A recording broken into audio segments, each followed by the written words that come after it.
नमस्कार दोस्तों, स्वागत है आप सभी का आपके अपने यूट्यूब चैनल अमन प्रयास जीके में। जैसा कि फ्रेंड्स, आज है आपका 27 फरवरी को आपका एसएससी जीडी का एग्जाम था, जो कि फर्स्ट का एग्जाम समाप्त हो गया है। फर्स्ट में आपके 20 जीके के प्रश्न पूछे गए थे, उनमें से अधिकतम लेवल प्रश्न मिल गए हैं। उन सभी प्रश्नों को देखेंगे, साथ में उनसे जुड़े इंपॉर्टेंट एक्स्ट्रा फैक्ट्स को भी देखेंगे, जैसा कि पिछले 7 दिनों से देखते हुए आ रहे हैं, जहाँ से आपके अगले में प्रश्न जो कि वहीं से देखने को मिलते हैं। चलिए वीडियो को स्टार्ट करते हैं फ्रेंड्स, बिना किसी देरी के। चैनल पर नए, चैनल को सब्सक्राइब जरूर कर लीजिएगा।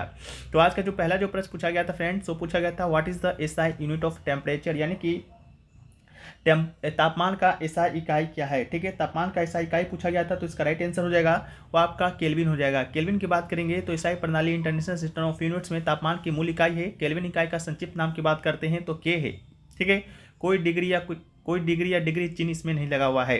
इसके अलावा कुछ फंडामेंटल यूनिट्स है जहां से आपके प्रश्न पूछे जा रहे हैं, जैसा कि लेंथ हो गया, लेंथ की बात करेंगे यूनिट तो मीटर, सिंबल की बात करेंगे तो स्मॉल एम, क्वांटिटी की बात एम, मास की बात करेंगे तो आपका इसका यूनिट होता है किलोग्राम, और के सिंबल की बात करेंगे तो केजी। टाइम का ऐसा यूनिट होता है आपका सेकंड होता है, जो कि कल ही पूछा गया था। इलेक्ट्रिक करंट का एम्पियर हो जाएगा। टेम्परेचर का आज पूछा गया है, केल्विन इसका राइट आंसर होगा।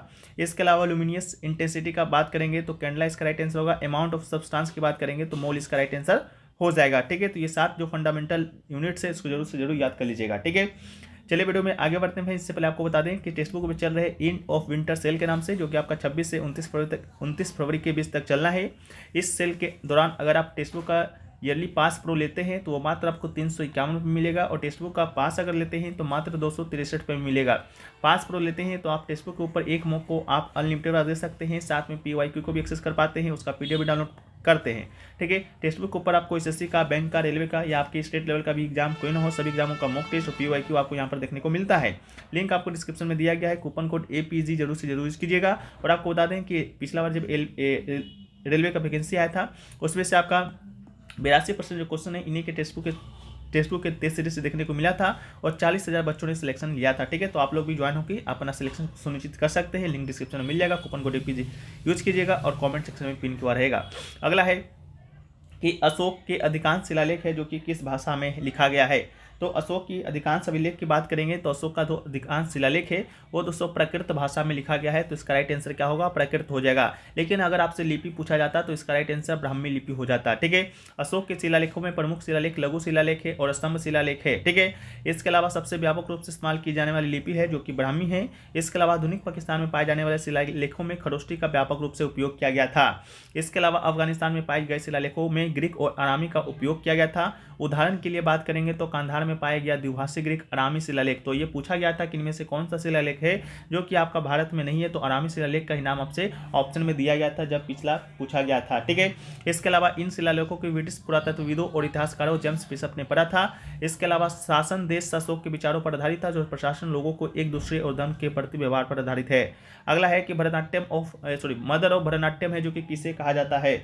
मदर ऑफ भरतनाट्यम की बात करेंगे तो मदर ऑफ भरतनाट्यम है वो फ्रेंड्स किसे कहा जाता है, तो आपको बता दें मदर ऑफ भरतनाट्यम की बात करेंगे तो ये दोस्तों आपका रुक्मणी देवी अनुल्ले को कहा जाता है। तो रुक्मणी देवी अनुल्ले इसका आपका राइट आंसर हो जाएगा। ठीक है, क्या होगा, तो रुक्मणी अनुल्ले देवी इसका राइट आंसर होगा। और रुक्मणी अनुल्ले देवी की बात करते हैं तो मदर ऑफ भरतनाट्यम ये कहलाती हैं। साथ में भारतीय इतिहास में जो राज्यसभा है, यानी कि जिसे उच्च सदन हम लोग कहते हैं, के सदस्य के रूप में नामित होने वाली भी पहली महिला है। ठीक है, 2 टर्म के लिए नामित हुई थी, पहली बार 1951 में, दूसरी बार आपका 1956 में। जो भारतीय नृत्य कला भरतनाट्यम से जुड़ी हो, इसके अलावा वो पशु अधिकारों और कल्याणों की भी कार्यकर्ता है। इसके अलावा इंडिया टुडे ने रुक्मणी देवी अनुल्ले को 100 लोगों की सूची में भी शामिल किया था जिन्होंने भारत को आकार दिया। इसके बाद आपसे यहाँ से प्रश्न पूछा जाता है कि कला क्षेत्र फाउंडेशन की स्थापना किसने किया था। तो कला क्षेत्र फाउंडेशन जो कि चेन्नई में स्थित है, अड्यार में, उसकी भी स्थापना रुक्मणी देवी अनुल्ले जी ने ही किया था। ठीक है, 1952 में पहली बार हुई थी नामांकित, इसके बाद 1956 में हुई थी। इसके अलावा गूगल ने अंतर्राष्ट्रीय महिला दिवस के लिए 2017 के लिए गूगल डूडल से भी उन्हें चिन्हित किया था, और 1956 में इन्हें पद्म भूषण अवार्ड से भी सम्मानित किया जा चुका है। अगला क्वेश्चन जो पूछा गया था वो पूछा गया कि 2022 फीफा अंडर 17 महिला विश्व कप कहाँ आयोजित हुआ था। तो 2022 फीफा अंडर 17 महिला विश्व कप की बात करेंगे तो यह कहीं नहीं, अपना देश भारत में ही आयोजित हुआ था। भारत में 3 जगह आयोजित हुआ था, 3 वेन्यू था इसका। एक तो आपका था the Kalinga stadium in Bhubaneswar Orissa, दूसरा था the Pandit Jawaharlal Nehru stadium in Margao Goa, and the DY Patil in Navi Mumbai Maharashtra. ठीक है, ये 3 स्टेडियम में आपका ये जो फीफा अंडर 17 महिला विश्व कप ये खेला गया था। जो फाइनल की बात करेंगे तो फाइनल खेला गया था आपका नवी मुंबई में।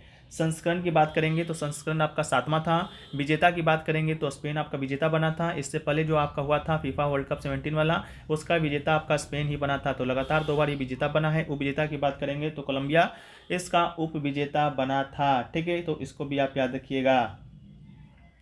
नेक्स्ट क्वेश्चन की बात करते हैं तो नेक्स्ट क्वेश्चन पूछा गया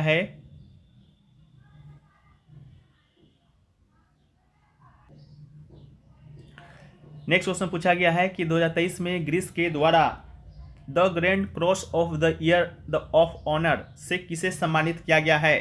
तो आपको बता दें कि the grand cross of the order of honour से सम्मानित किया गया है प्रधानमंत्री नरेंद्र मोदी को। ठीक है, तो इसका राइट आंसर क्या होगा आपका, प्रधानमंत्री नरेंद्र मोदी इसका राइट आंसर हो जाएगा। ठीक है, ये ग्रीस के राष्ट्रपति अभी हैं आपके कातरीना सकलारोपोलू। ठीक है, इनके द्वारा गत 2023 में प्रधानमंत्री मोदी को ग्रीस का दूसरा सबसे बड़ा नागरिक सम्मान the grace cross of the order of the honour से सम्मानित किया गया था।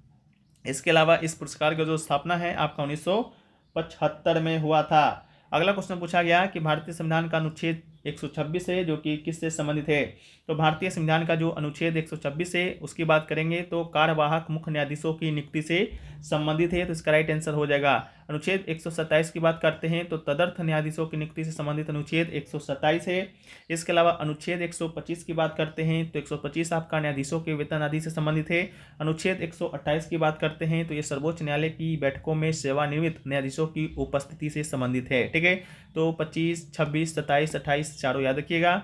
अगला है कि संगीतकार जाकिर हुसैन निम्नलिखित में से किस वाद्य यंत्र से संबंधित हैं। तो संगीतकार जाकिर हुसैन की बात करेंगे तो इनका संबंध तबला से है। तो इसका राइट आंसर आपका तबला हो जाएगा। पहले ही मैंने आपको कहा था कि जाकिर हुसैन जी के बारे में 100% पूछा जाना है क्योंकि 2023 में इन्हें पद्म विभूषण से सम्मानित किया गया है और आपका करंट अफेयर्स भी 2023 से ही पूछा जा रहा है। ठीक है, तो तबला वादक आपके जाकिर हुसैन किसके पुत्र थे, तो उस्ताद अल्लाह रखा के पुत्र थे। इसको भी याद रखिएगा।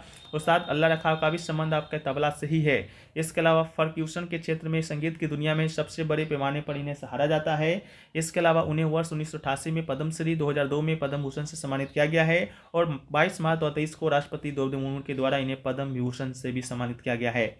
अगला क्वेश्चन की बात करते हैं तो अगला क्वेश्चन पूछा गया कि विश्व चैंपियन कुश्ती चैंपियनशिप में आपका उम्र पात्रता कितनी है, यानी कि मिनिमम एज पूछा गया था, जिसका राइट आंसर मुझे अभी तक प्राप्त नहीं हो पाया है। ठीक है, इसके अलावा 1-2 और क्वेश्चन अभी और मिले हैं, ज़्यादा क्वेश्चन तो मिल नहीं पाए हैं। ठीक है, स्टूडेंट भेजे ही नहीं है। तो आप लोग सभी निवेदन है कि जब एग्जाम देकर आप लोग आते हैं तो क्वेश्चन को भेज दिया कीजिएगा। लिंक आपको टेलीग्राम पर मिल जाता है उसी लिंक पर। ठीक है, नहीं तो व्हाट्सअप नंबर तो आप आए मेरा आप लोग के पास होगा ही। ठीक है, एक क्वेश्चन जो पूछा गया था कि अनुच्छेद 1 का जो एफ है, ठीक है, इसे कब हटाया गया था। ठीक है, ये पूछा गया था कि कब हटाया गया था, इस प्रकार करके कुछ पूछा गया था। तो आपको बता दें कि 44वां जो आपका संशोधन हुआ था 1978 में, उसके बाद से अनुच्छेद 358 के तहत अनुच्छेद 19 को निलंबित कर दिया जाएगा अगर क्षेत्र के किसी हिस्से को युद्ध या भारी आक्रमणकर्ता से धमकी दी जाती है, न कि सशस्त्र विद्रोह के द्वारा। ठीक है, तो इस प्रकार से भी कोई संबंधित जो प्रश्न आपकी शायद है जो कि पूछा गया था। ठीक है, इसके अलावा बात करते हैं तो आपका और क्या प्रश्न पूछा गया था, तो देखिए और बताते हैं। एक पूछा गया था आपका कि किस अधिकार को अनुच्छेद 19 से हटाया गया है। ठीक है, पूछा गया था किस अधिकार को अनुच्छेद 19 से हटाया गया है, तो उसका राइट आंसर अनुच्छेद 1 का एफ था। ठीक है, ये था। इसके अलावा एक क्वेश्चन पूछा गया था बेरोजगारी का मुख्य कारण क्या था। ठीक है, बेरोजगारी का मुख्य कारण पूछा गया था, तो इसका तो ऑप्शन नहीं मिल पाया। बिना ऑप्शन के अकॉर्डिंग बताया पाना ये तो बहुत ही मुश्किल है। तो ये भी आप देख लीजिएगा क्या पूछा गया था। इसके अलावा भारतनाट्यम की जननी पूछा गया था, वो तो हमने आपको बता दिया है। इसके अलावा और क्या पूछा गया था, साक्षरता दर 2011 की जनगणना के अनुसार। तो 2011 के जनगणना के अनुसार आपका साक्षरता दर क्या है, आपको नहीं मालूम है क्या, 74.0% है पूरे भारत का। ठीक है, तो टॉप पर कौन है, केरल है, बॉटम पर कौन है, बिहार है। ठीक है, ऐसे हमने आपको बताया है। ठीक है, तो आशा करते हैं आपको समझ में आ गया होगा।